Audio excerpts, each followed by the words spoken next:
Default का शदीद खतरा अब भी मौजूद, तजियाकार क्या कहते हैं।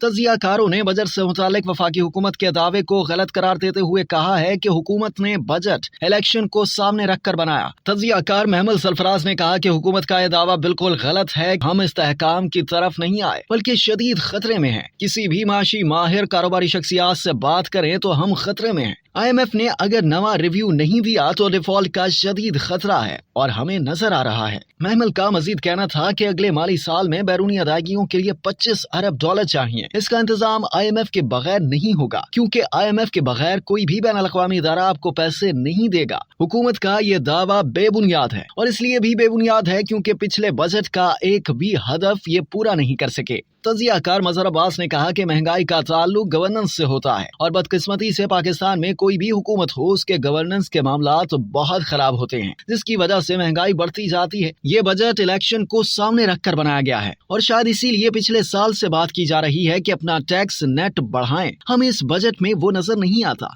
जब आप अपना टैक्स अहदाफ नहीं बढ़ाएंगे तो इसका दबाव फिर तनख्वाहदार तबके पर आता है। तजियाकार इरशाद भट्टी ने कहा कि वजीर खजाना, उनकी पार्टी, मौलाना साहब और पीपल्स पार्टी सारे बहरानों से निकल आए हैं और सब इंशाअल्लाह इस्तेहकाम में हैं। जो कुछ इसहाक डार ने पेश किया है उस पर कभी यकीन नहीं कीजिएगा। ये जाहिर कुछ और होता है और बातिन कुछ और होता है।